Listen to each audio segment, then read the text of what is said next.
Hello student, नमस्कार। स्वागत करता हूं आप सभी का। लेकर आ चुका हूं एक और महत्वपूर्ण वैकेंसी जो कि हमारे कॉमर्स के विद्यार्थियों के लिए जो है वो बहुत इंपॉर्टेंट होने वाली है। तो अगर आपने बीकॉम कर लिया है या एमकॉम कर लिया है या आप सीए एस्पिरेंट है तो ये वैकेंसी आप सभी के लिए बहुत इंपॉर्टेंट होने वाली है। तो बैक टू बैक आप देख सकते हैं, रेगुलर बेसिस पे हम आपको अपडेट दे रहे हैं। बहुत सारी वैकेंसीज हैं जो कि कॉमर्स के स्टूडेंट्स के लिए निकल रही है। नंबर ऑफ पोस्ट हमेशा कम ही होती है ऑब्वियसली, पर नंबर ऑफ वैकेंसीज बहुत ज्यादा है। तो आप लोग अप्लाई करते रहें। अगर आपका कॉमर्स का बेस बहुत मजबूत है ना तो डेफिनेटली आपका सिलेक्शन होना निश्चित है। हम बात कर रहे हैं आज की इस क्लास में। इससे पहले हम लोगों ने नेशनल फर्टिलाइजर लिमिटेड के लिए जो है वो वीडियो बनाया था, और अब जहां जो बात हो रही है वो UIIC 2024 की हो रही है, जिसमें कॉमर्स के स्टूडेंट्स के लिए जो पोस्ट आई है वो एडमिनिस्ट्रेटिव ऑफिसर की आई है। नोटिफिकेशन आउट हो चुका है। ये नोटिफिकेशन हमारे टेलीग्राम चैनल पे, जिसका लिंक नीचे डिस्क्रिप्शन में है, उसमें भी आपको अवेलेबल होने वाला है। तो क्या है इसका सिलेबस, इसके सिलेबस के बारे में हम लोग डिटेल में बात यहां पे करने वाले हैं, और इसी के साथ में हम यहां पे ये भी बात करेंगे कि क्या टर्म्स कंडीशन है, कैसे आप इसमें अप्लाई कर सकते हैं। सारी चीजों के बारे में हम लोग विस्तृत रूप में चर्चा जो है वो करने वाले हैं। अगर आप तैयारी कर रहे हैं कॉमर्स से किसी भी एग्जाम्स के लिए, चाहते हैं कि एक ऐसा ग्रुप मिल जाए जिस ग्रुप में आपको इंडिया लेवल पे जितनी भी कॉमर्स की वैकेंसी आती है उसकी इंफॉर्मेशन मिल जाए, कॉमर्स के ही जो सब्जेक्ट होते हैं उनके लिए नोट्स, एमसीक्यूज, पीडीएफ मिल जाए, तो आप सभी के लिए ग्रुप बना रखा है सेंट्रल गवर्नमेंट कॉमर्स वैकेंसी का। इस ग्रुप में जुड़ जाइएगा। सारे कॉमर्स के ही स्टूडेंट हैं। इसमें आपको सारा कंटेंट, सारी अपडेशन मिलती रहेगी। नीचे डिस्क्रिप्शन में लिंक है, जरूर ज्वाइन कर लीजिएगा। इस चैनल पर पहली बार आए हैं तो जुड़ जाइए उस टीम के साथ, उस फैकल्टी पैनल के साथ में, जो कि इंडिया का सबसे बड़ा एक तो ऑनलाइन प्लेटफॉर्म है और सबसे बड़ा फैकल्टी पैनल भी आरपीएससी अड्डा के पास ही है, जहां पे हर एक सब्जेक्ट की एक अलग फैकल्टी है, और हर एक फैकल्टी जो है वो ऑलरेडी क्वालिफाइड है, नेट क्वालिफाइड है, असिस्टेंट प्रोफेसर है, या जो है वो कहीं ना कहीं पीएचडी होल्डर है। बहुत सालों से पढ़ा रहे हैं, 10 साल से ज्यादा सभी को अनुभव है, और रिजल्ट हम लोग काफी सारे दे चुके हैं। तो चलिए फटाफट से एक बार नोटिफिकेशन पे लेके जाता हूं। ये जो UIICL है, इसका मतलब है United India insurance company limited. Insurance है, बेसिकली इंश्योरेंस है वो। तो यूनाइटेड इंडिया इंश्योरेंस का नाम आप लोगों ने सुना होगा, जो कि गवर्नमेंट की ही एक अंडरटेकिंग है। उसी के द्वारा ये नोटिफिकेशन जो है वो रिलीज किया गया है। क्योंकि नोटिफिकेशन हमेशा बड़े होते हैं, तो हम नोटिफिकेशन से पहले हमेशा जो आपके काम की चीजें होती हैं उन्हें पहले ही हाईलाइट कर देते हैं, ताकि कहीं भी आपको समस्या नहीं आए। वैकेंसी क्या है, बहुत ध्यान से देखिएगा। इन्हें स्पेशलिस्ट चाहिए। ये सारे हमारे काम का जो पार्ट है वो है सेकंड। तो हम जो पार्ट में अप्लाई करेंगे कॉमर्स के स्टूडेंट, वो फाइनेंस एंड इन्वेस्टमेंट में इन्हें स्पेशलिस्ट चाहिए, और इसके लिए जो है वो 20 वैकेंसी इन्होंने टोटल मिला के निकाली है। ठीक है, बाकी जनरलिस्ट भी चाहिए, और ये इनकी अलग अलग जो है वो कैटेगरी है, हमारे काम का नहीं है, तो सीधा हम इसे इग्नोर करते हैं। एलिजिबिलिटी कंडीशन क्या है, तो ऑब्वियसली आप इंडिया के सिटीजन होने चाहिए, तो आप दे सकते हैं, इसमें कोई दिक्कत है नहीं। क्वालिफिकेशन जो है वो क्या क्या चाहिए, तो आप देख सकते हैं हमारे काम की वैकेंसी ये वाली थी।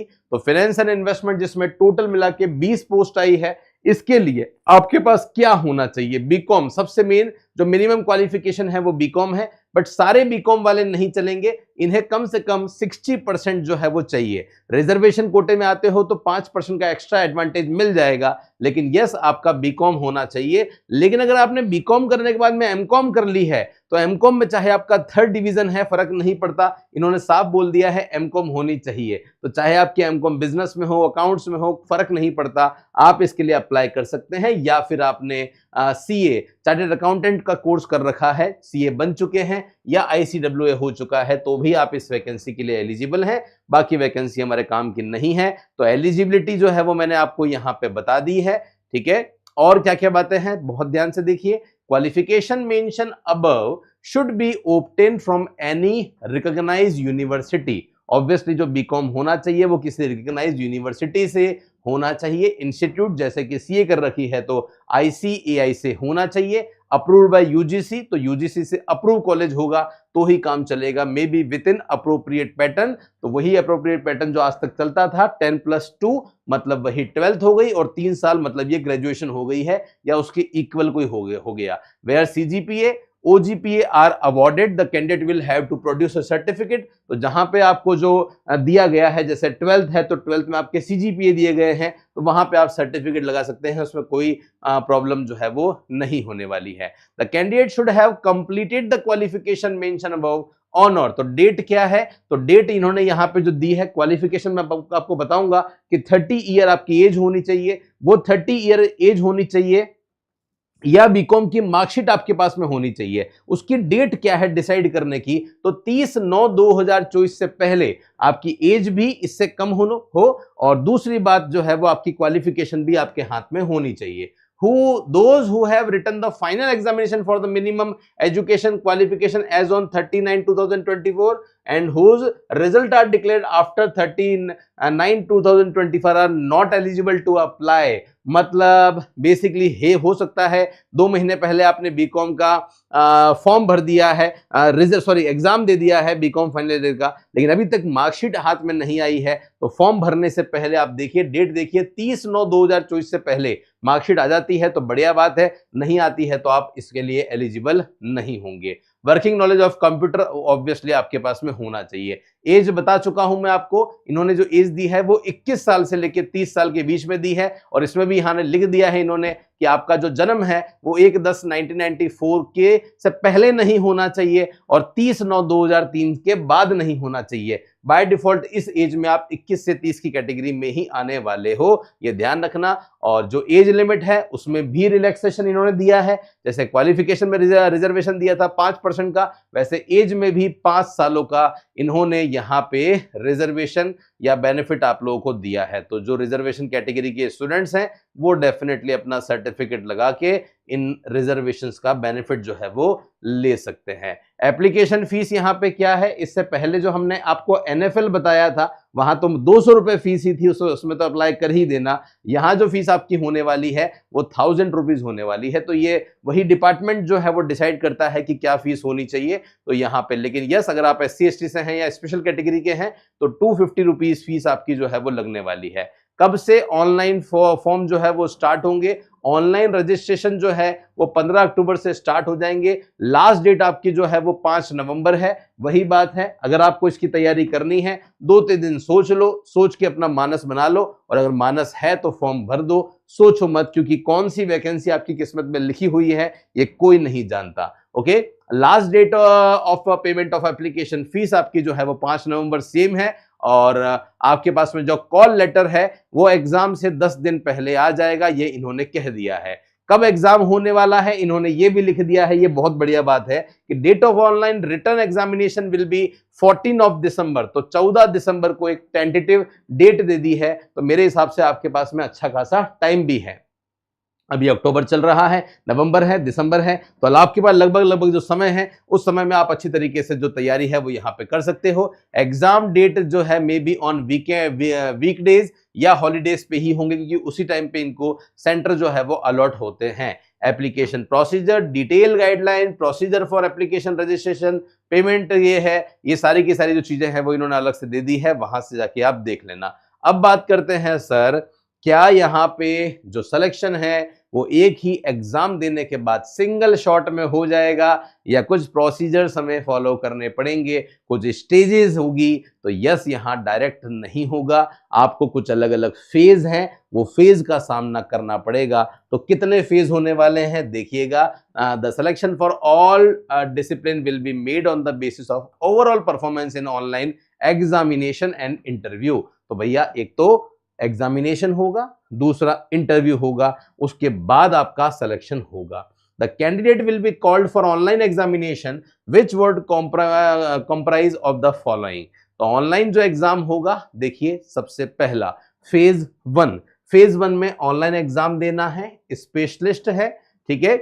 नेम ऑफ टेस्ट, तो यहां पे आप देखिएगा सब्जेक्ट कौन कौन से हैं। सबसे पहला जो फेज है रीजनिंग है, इंग्लिश है, क्वांटिटेटिव एप्टीट्यूड है, जनरल अवेयरनेस है। और आप देखिए जनरल अवेयरनेस में क्या लिखा हुआ है, with special reference to financial sector. तो फाइनेंशियल सेक्टर के जो जनरल अवेयरनेस है जैसे बैंकिंग सेक्टर के लिए अवेयरनेस होते हैं, रेपो रेट क्या है, रिवर्स रेपो रेट क्या है, ऐसे करके जो बैंक में स्पेशली जनरल अवेयरनेस आती है ना, वो है यहाँ पे। और इसी के साथ में कंप्यूटर नॉलेज है आपका, और additional test to access technical and professional knowledge in relevant discipline. तो यहाँ पे आप देख सकते हैं कि जो रेलेवेंट सब्जेक्ट है आपका, उसमें आपकी जो है वो यहाँ पे क्वेश्चंस पूछे जाएंगे। कितने कितने क्वेश्चन है, तो रीजनिंग के सारा पैटर्न ऑब्जेक्टिव ही है। रीजनिंग के 25 क्वेश्चन है, इंग्लिश के 40 क्वेश्चन है, अच्छे क्वेश्चन है इंग्लिश के। एक क्वेश्चन 1 नंबर का है, एप्टीट्यूड 25 का है, जनरल अवेयरनेस 20 का है, कंप्यूटर नॉलेज 30 का है, और सब्जेक्ट आपका 60 का है। इस तरीके से 200 है। तो बहुत आसान होगा। बेसिकली यहाँ पे फाइनेंशियल सेक्टर के जनरल अवेयरनेस पढ़ने हैं, और यहाँ पे आपको ये पढ़ना है, तो ये 80 तो यही हो गया, और 120 का आपका बाकी का जो पोर्शन है वो होगा। एक सब्जेक्ट एक पार्ट का होगा, बता दिया है। और ये जो 200 क्वेश्चंस हैं, इनके लिए आपको 150 मिनट जो है वो मिलने वाले हैं। ये भी बात ध्यान रखना, लगभग 2.5 घंटे का ये पेपर आपका होने वाला है। ठीक है। मोड ऑफ यहाँ पे मीडियम ऑफ एग्जाम क्या होगा, ये भी मैंने आपको बता दिया है कि हिंदी इंग्लिश दोनों में ही पेपर आने वाला है, कोई दिक्कत नहीं है। ये था आपका फेज नंबर 1। ठीक है। अब उसके बाद में आ जाओ, सेकंड एग्जाम जो है वो आपका यहाँ पे ये जर्नलिस्ट का है। तो जो लोग जर्नलिस्ट हैं उनके लिए ये इंफॉर्मेशन है, ये अपने काम का नहीं है। क्लियर है। तो ये हो गया है। डिस्क्रिप्टिव टेस्ट में देखिए, both generalist and specialist the descriptive test of 30 minute duration with 30 marks will be a test of English language. Letter writing 10 marks की है, और ऐसे 20 मार्क्स का है। और descriptive test will be in English and will be conducted through online mode. Each candidate will be required to obtain a minimum score for each section of objective test separately for short listing for the descriptive test. तो ये है आपका phase number 2। तो सबसे पहले आपको online exam देना है, उसके बाद में ये डिस्क्रिप्टिव टेस्ट जो है वो आपको देना होगा। इसमें केवल आपको क्वालिफाई करना है। ओके।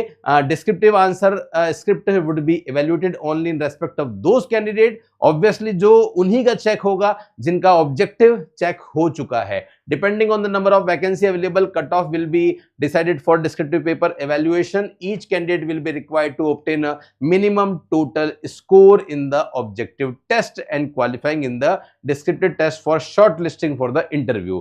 है ना। तो आपको सबसे पहले ऑनलाइन एग्जाम में क्वालिफाई करना है ना, वहां पे कट ऑफ के हिसाब से आपको पास होना है। यहां पे केवल आपको क्वालिफाई करना है डिस्क्रिप्टिव में, उसके बाद में फिर आप लास्ट राउंड जो इंटरव्यू का है वहां पे जा सकते हो। Qualifying marks in the descriptive test shall be decided by the company.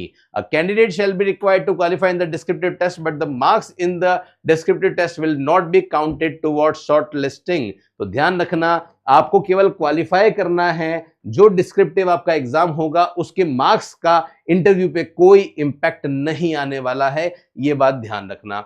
For each wrong answer, marked 1/4 of the marks assigned to the question will be deducted as penalty. तो negative marking आपकी यहाँ पे 1/4 होने वाली है।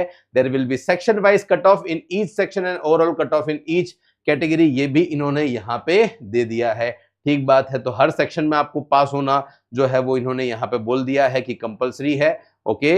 उसके अलावा ये डिसेबल पर्सन की इंफॉर्मेशन है, ये हो चुकी है। उसके बाद में ये सारी इंफॉर्मेशन इतनी ज़्यादा काम की नहीं है, तो हमने उसे हाईलाइट नहीं किया है। कॉल लेटर कहाँ से डाउनलोड होगा, रिपोर्टिंग कैसे होगी, वेरिफिकेशन कैसे होगा, ये सब आप देख लेना। इंटरव्यू के लिए लिख दिया है यहाँ पे वेटेज ऑफ ऑनलाइन एग्जामिनेशन। तो अब ध्यान से देखो, सिलेक्शन कैसे होगा, ये प्रश्न है आपका कि सर सिलेक्शन कैसे होगा। तो भैया जो सिलेक्शन होगा वो कैसे होगा, जो आपने फेज 1 में जो ऑनलाइन एग्जाम दिया है उसके 75 का वेटेज होगा, और इंटरव्यू का 25 का वेटेज होगा। जो डिस्क्रिप्टिव जो सेकंड फेज था आपका वो ओनली क्वालिफाइंग था, उसका यहां कोई रोल नहीं रहेगा, ध्यान रखना।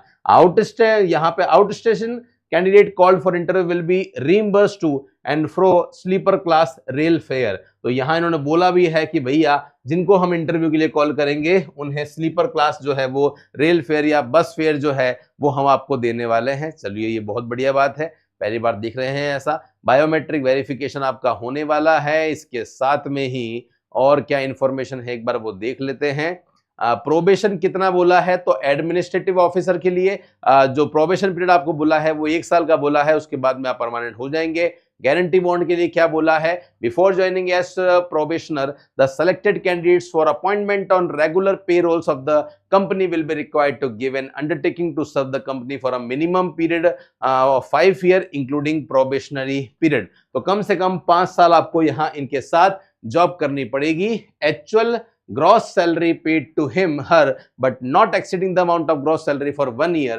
In addition the resignee shall also be liable to pay an amount of 35,000। तो अगर आप ऐसा करते हो, अगर आप इनका बॉन्ड तोड़ते हो तो फिर वहां पे बहुत समस्या आपके साथ में आ सकती है, ये इन्होंने यहाँ पे साफ साफ बता दिया है ना। उसके बाद में और क्या है, और आपको यहाँ पे रूल्स दे रखे हैं, इनको अच्छी तरह से पढ़ना। इसलिए मैंने कहा है कि 3-4 दिन में डिसीजन लेना कोई जल्दीबाजी नहीं है, एक बार यहाँ पे चले गए तो फिर चलेगा, ये बात ध्यान रखना। तो ये मैंने आपको सारी डिटेल बता दी है मेरे हिसाब से। ये आपको एप्लीकेशन का पूरा प्रोसीजर दे रखा है, कैसे अप्लाई करना है सिस्टमैटिकली, बिल्कुल 1 by 1 आपको सारी की सारी डिटेल दे रखी है।